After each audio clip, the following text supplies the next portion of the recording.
Hi, എൻ്റെ പേര് സിറു റസാഖ്, എഴുത്തുകാരിയും അധ്യാപികയുമാണ്. അവസാനമായി കഴിഞ്ഞ വർഷം എൻ്റെ ഇവൾ നൂറ എന്ന് പറയുന്ന നോവൽ ഇറങ്ങിയിട്ടുണ്ടായിരുന്നു. മാക്ബത്ത് പബ്ലിക്കേഷൻസ് ചെയ്ത ഈ നോവലിൻ്റെ പ്രമേയം തന്നെ തെക്കേപ്പുറത്തെ ജീവിതവും മിഷ്കാൽപ്പള്ളിയും കുറ്റിച്ചിറയും ഒക്കെയാണ്. ഈ നോവലിൻ്റെ ആവശ്യത്തിന് വേണ്ടി പലതവണ മിഷ്കാലിനെ ഞാൻ സമീപിച്ചിരുന്നു. അകന്ന് നിന്ന് എന്നെ ഒരുപാട് ആകർഷിച്ചൊരു പള്ളി കൂടിയാണ്.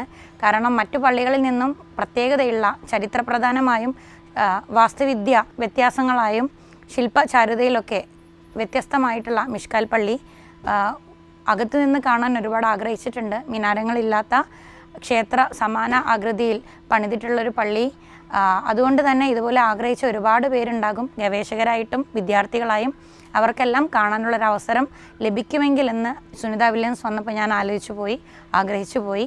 നമസ്കാരത്തെ ബാധിക്കാത്ത ഇടവേളകളിൽ അതിനുള്ള സൗകര്യം ഉണ്ടാക്കുമെങ്കിൽ സന്തോഷം മാത്രം. എൻ്റെ മനസ്സിൽ വലിയൊരു വിഷമം തന്നെയായിരുന്നു മിഷ്കാലിൻ്റെ ഉൾഭാഗത്തെ കാഴ്ചകൾ കാണാൻ പറ്റിയില്ല എന്നുള്ളത്.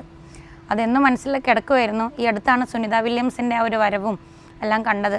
നമ്മൾ വായിച്ചും പുസ്തകത്തിൽ അറിഞ്ഞും ഫോട്ടോകളിലൂടെ കണ്ടുമൊക്കെ ചെയ്തിട്ടുള്ള ആ ഒരു വാസ്തുവിദ്യയുടെ ചാരുതയൊക്കെ കാണാൻ സാധിച്ചതിൽ ഒരു സ്ത്രീ എന്ന നിലയിൽ എനിക്ക് വളരെ സന്തോഷമുണ്ട്. ചരിത്ര വിദ്യാർത്ഥികൾക്കും ഗവേഷണം ചെയ്യുന്ന ആളുകൾക്കൊക്കെ ഒരുപാട് മിഷ്കാലിൻ്റെ അകത്തളത്തെ കാഴ്ചകളും പൈതൃകത്തെക്കുറിച്ച് അറിയാനും പ്രദേശവാസികൾക്കും ഗവേഷകർക്കും എല്ലാം സഹായകമാകുന്ന രീതിയിലുള്ള സമയം അനുവദിക്കുന്നതിൽ എനിക്ക് സന്തോഷം മാത്രമാണ്.